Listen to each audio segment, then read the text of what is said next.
Well, it's Wednesday once again, which means it's new comic book day.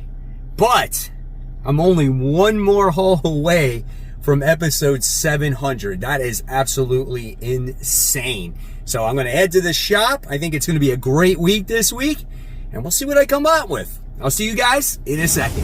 Welcome to Spider Slayer's Comic Book Haul, episode 699. The video series where each and every week I share with you guys what I pick up at my LCS, which is Comic Central, located in the city of Sanford. So if you guys are ever in the Central Florida area, stop by, tell them Mike Spider Slayer sent you, and they'll provide you with, of course, that great customer service. Let's get into it. New comic book day, mysterious black bag. It's a big one, guys. It's thick. That's what she said, huh? All right, here we go, baby. Let's bust it out. Shakalaka boom. It's a lot. It's heavy. I was like, good Lord. Look at that. Boom, boom, boom, boom, boom, boom. Lots of reading. Okay. First things first. Let's get into it. Oh, and I got a really cool book to show you at the end of the video that I picked up. Hopefully you guys will stick around for that. Let's go. Mr. Terrific, issue number 3. You know, I think everybody is like on the Mr. Terrific bandwagon right now. So if you didn't check out the first 2 issues of it, I definitely would recommend it. It's a pretty solid book. I wouldn't say maybe it's like the best book, but it is good. And it gives you a little bit of that origin story of the character when he first came around. So there's that one. Then let's dive into some Marvel here. Got a couple books. Moon Knight, Fist of Khonshu. So it's celebrating 250 issues of this, but otherwise it's the 10th issue of this series. I always say, guys, this is a really good book. You should check it out. I love 8-Ball. I think he's a great character. The artwork is a standout in this. It kind of is what makes the book for me, and this is the best book that Jed MacKay writes. He should just stay on this book. Forget about the X-Men, man. So yes, this is really good. Then we go on to West Coast Avengers. So I was told that this book is ending, I think, at issue 10. Is that correct? Let me know in the comments section below. I want to hear that. So here's your interior artwork right there. There we got some Ultron action right there. He's been the focal point of this, right? So yeah, it's all right. It's a decent book, but I wish it would, you know, give it a little bit more of a chance, right? All right, then we wound up getting, let me see if there's any. There's a lot of independents. I'm going to try to find some more of the Marvel comics. I said this yesterday that I'm going to stop buying the X books. I think these ones were on my pull list already, so I want to go through and make sure I honor my commitment on buying. But I'm going to stop all of the X books until we get to the Age of Revelation. This is the Wolverine vs. Sabretooth issue, as these guys are going at it again with each other. They're on their estate, and it looks like their mom is there, so I don't know, man, but we'll see. But this book has dropped off for me. I did like the first arc, but it has fallen a little bit for me, and I gotta cut some books right now, so it's probably gonna wind up being the X books, because I enjoy those ones kind of like the least, right? All right, then I think, I don't know, is that it for Marvel besides Spider-Man? Probably. So let's showcase Spider-Man. We got the Amazing Spider-Man. This is issue 8. Got one of these variant covers. These Gabriel Dell'Otto covers. He always does phenomenal artwork here. You got John Romita Jr. continue doing the artwork here because he's battling Hellgate. And here we have the flashback. You know, remember Pepe Lorenz's flashback? This is John Romita Jr.'s flashback. So it is quite different. And we're going to see what happens with Hellgate, and we're going to see what happens with Spider-Man. I think he like eventually like splits off into 2 pieces or whatever it is, or into 2 people. So yeah, this is what you got. So that's what you can expect from Spider-Man this week. Then we wound up getting more. Here we go into the independents. We got Seasons issue 6. This is a way out there book, but I really enjoy it. It has to do with these sisters dealing with this ancient thing that happened where they look into this mirror and they see like their fantasies come true, but it's like a curse, and we get the sister trying to break this curse that's going on. It's written by Rick Remender, so if you guys have read Sacrificers and you like his book, yeah, go ahead, check this one out. Speaking of Sacrificers, that's actually coming back in October. So looking forward to that, but also looking forward to this. Then we have from Boom, we have The Lost Boy. This is issue 4. This is a really good book. I would definitely recommend this one as well. Peter Pan adventure. He's dealing with this, like, I don't know, it's like this crazy, like, mysterious phantom-like character, and they got to stop him. Definitely a surprise book. I didn't think I would like a book like this. But yeah, it's very entertaining. I like the artwork as well. But it's a Peter Pan who, like, wants to continue to go on adventures, right? And he, like, doesn't want to grow up. So really enjoy this series. This is the other series done by Boom that I've really enjoyed. Minor Arcana. This is issue 9, a book done by Jeff Lemire. Way out there book about a girl that's trying to take care of her mother. She got inherited this shop where they read tarot cards. And now all of a sudden it looks like the shop is much busier. But she's seeing these weird visions, dude. And we don't know quite what's going on here. We've been introduced to a supporting cast. And she's not sure what to make of these visions. But business is booming. So we'll see what happens there. Then we have Geiger. This is issue 16. Who doesn't love Geiger? Did you guys read the last issue of Redcoat? You gotta read it because it kind of ties into this, dude. Crazy stuff. Here is the interior artwork here. I don't think it's your regular artist that's on the book, right? Who does the regular artwork? Is it Gary Frank? I forget. But this one's done by Emian Winkle or whatever it is. But that's nice, though. Check out that 2-page spread in the beginning. Really good. But overall, this story has a lot of heart. Like, look at that, man. So good. Absolutely love it. Then we continue on with Image, where we have Void Rivals issue 21, as we got the two factions going at it with each other. Should they unite with each other and form a bond, or should they stay separate? If they unite, something bad can happen. Maybe like a Unicron figure can pop up out of somewhere, you know, if they unite. So we'll see. But I love this book. It's a great book. It's part of the Energon universe. So can't wait to see what happens there. All right, guys. So before we continue forward, I just got to give a shout out every week to my Facebook group, Webheads Unite, Comic Book Corner 2.0, Webheads Unite. If you guys want to be part of that group, go ahead and search for it on Facebook. You got to answer the questions. Once you answer those questions and I approve you, then you'll be part of this community where you talk about everything that has to deal with comic books. It's so much fun, guys. And I couldn't do this group without the community members, right? And back when I get done into the normal flow of things, we'll be doing community shout-outs on the Facebook, on the halls each and every week once again. So make sure you join that Facebook group, Comic Book Corner 2.0, Webheads Unite. All right, next we go into Mad Cave, and we have Vanishing Point. This is issue 3. The first and second issues of this, dude, freaking sick. I really enjoyed it. Second issue was better than the first issue. I don't know what to expect here with this third issue, but we got some crazy creatures going on that look like they're being dissected on. I don't know, man. Are they in a prison? Like, what is happening here? But this is like one and done stories with this like science fiction horror stuff. So really into that. All right, then I got Vampirella Armageddon issue 1. Got the Mark Spears cover there. Don't read it for Vampirella. I can never seem to get into the series. But nevertheless, if you want to see the artwork, there's what the artwork looks like inside. We got some Wizard of Oz stuff in there. So yeah, there's that. But again, just got it for the Mark Spears cover. Oh, we do have more Marvel stuff. We got the Uncanny X-Men issue 18. They're having Mutant Appreciation Day in New Orleans. So if you guys want to read that, go ahead and check that out. Still looks like we're dealing with that mutant that we were introduced to last month. So I thought she was a one and done thing. So we'll see what happens. We got the Outlier kids.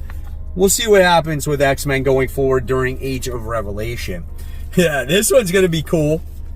We got The Voice Said Kill. This is 1 of 4. this was my sleeper pick of the week. This is something that was way down on the list, something like 51st in the rankings when it comes to the pull list. And let's check out the artwork. Yeah, it's like a little scribbly. It's like hard to make out what's going on. Got some pregnant lady there. I don't know, dude. This could be really weird. Yep, check that out. We'll see what happens with the story, though. Could be a little disturbing. I don't know. All right. Then we got Superman. We got issue 28. I was told you should read this book as it starts to tie into what's to come when it comes into the DCKO event that's getting ready to come out. So read this one. It's got Darkseid's Omega Men. Here's the interior art. So yeah, hopefully you guys get a chance to check this one out. Looks good, man. I'm excited for it. Then we have Storm issue 10. Been a solid series. This is a new story arc as this begins Thunder War. And it looks like she's on Silver Surfer's board. That's pretty cool, right? So here's your interior artwork here. And this, I guess this ties into like the earlier issues of this series, right? If you read it from the beginning. So here's the art there. So there's that one. And go figured, holy cow, it's finally out. Space Ghost Annual. I've been waiting forever for this book. Finally got it. Dynamite is now done through Lunar, so you can expect to get your Dynamite books once again. So excited for this. I think the new series is getting ready to come out very soon, but I'll get to read the annual finally.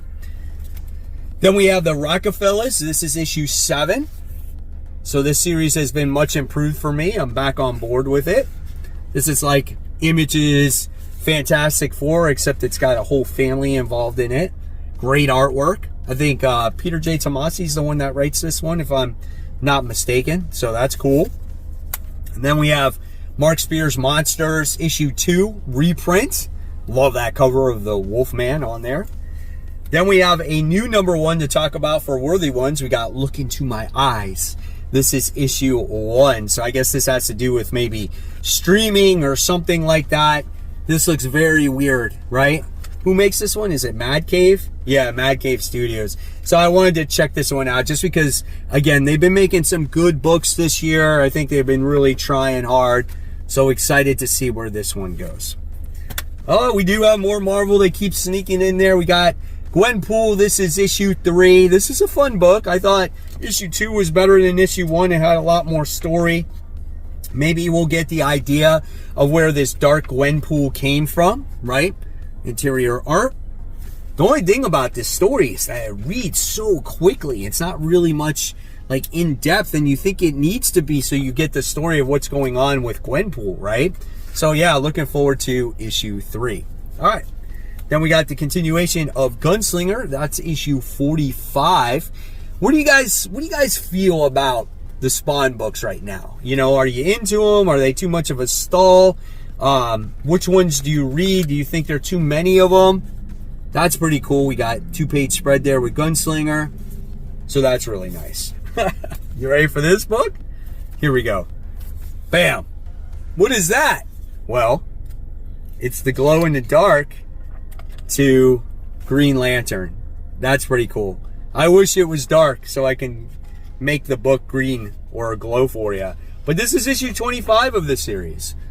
So I'm excited to see what this one has to offer. They're dealing with the emotional spectrum, trying to get it back together, trying to get those power batteries to work once again. So yeah, looking forward to that, right?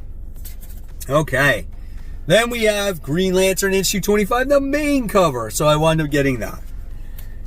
New #1, Godzilla, I think from Tim Seeley. So we got that one. This one's from IDW. So yeah, I guess this might be your just traditional Godzilla book. I didn't even realize I put this on my pull list. So we'll see what this one is about. So that's kind of cool. It's a big haul, man. Then we got Feral. This is issue 15. They're stuck in the Petco or the pet supermarket. So I'm definitely looking forward to that one. So there you go. Love the artwork, dude. But I think this book is going to get darker than what it is. I think it's going to go like freaking Walking Dead style, if you ask me. Then we have the Exquisite Corpses polybagged. So we'll get to see what card I get in there later on. And then we got number 3, the regular book. And here is your interior artwork in here. Right? Looks, is it different? I don't know. I can't tell. But I am definitely looking forward to that as well. I guess you can tell in the back what card you're going to get already. Oh, it's going to be Nurse Pete. So will you get the regular Nurse Pete card, or will you get the foil card, right? So yeah, it's cool. All right, then we got Emma Frost, the White Queen. This is issue 2, the David Nakayama cover. Covers look great. First issue was actually pretty decent. This is a flashback story with Emma Frost, right? Hitting the scene for the first time, X-Men doing battle against her. And then, yes, we got our next Dynamite book. We got Captain Planet, issue 2. We'll see what issue 2 has to offer. If it's good, then I'll continue. First one, it was kind of cookie cutter. So if the story develops into something a little bit better, then I'll continue it. Otherwise, I will drop it. But this was on the FOC long time ago. So decided, obviously, to pick it up. And lo and behold, guys, holy cow, we got Batman Hush. Go figure, issue 161. This took forever to come out. My God, come on, guys. Like, we got 2 professionals, Jeb Loeb, Jim Lee, on this book. Why did it take so long to come out? I just need to know. Here we got Batman doing battle against Bane, right? So we'll see what happens. There's some artwork there. What do you guys think of Jim Lee's artwork? What do you think of this story? Let me know in the comments below. And then we wound up getting more Amazing Spider-Man books. We got Amazing Spider-Man issue 8. Love this cover with Black Cat. Really gorgeous, right? Love the line art. It's very simplistic in there, so real good. And then I like this cover too because it's more like the old style of comic books. You got Hellgate in the background. Black Cat looks good. Spider-Man's like, yeah, what's up, you know? The Fury of Hellgate. So you got that. And then you got 2 more DC books. You got Absolute Wonder Woman issue 10. So you got Sherman's artwork in there. She's stuck in this maze trying to rescue an Amazon. So you got that story happening. Check that out. That's kind of cool, man. I like the story. And then you got the very trippy Absolute Martian Manhunter. That's issue 5. So I think it takes a break after issue 6 from what I was told. This book, man, is wild. I am so curious what Denise Camp does when he writes this book. Like, this is just absolutely insane, right? And then we got that special book I talked about. It's like we're going back in time, guys, to the New 52. Are you ready? Here we go. Here we go. Ready? Batman issue 1, New 52, double signed variant. Signed by Scott Snyder and Greg Capullo. There you get to see the signatures there and there. And I paid $36 for that book. So that's really cool. I've had the original issue 1 since it came out. I paid cover price for it. But I didn't even know there was a variant for this comic, right? And being that it's signed, I think that's a nice little bonus. So this will go with all my other signed books that I have. I have a separate box for those so they stay in decent shape. But that's really cool, man. So what do you guys think? Did I get it for a good price or not? Let me know in the comments below. And there you guys have it. There is the haul for the week. Of course, I want to know in the comment section below what you guys picked up this week, or you can put it in the Facebook group. Always love seeing those pictures. And of course, guys, there's more content right here for you to click on. And guys, remember, support those local comic shops. Keep buying, keep collecting, but always remember, read your comics so we can have great comic conversation. And guys, have a wonderful new comic book day, and I'll see you on Worthy Ones. Take care, guys. Bye.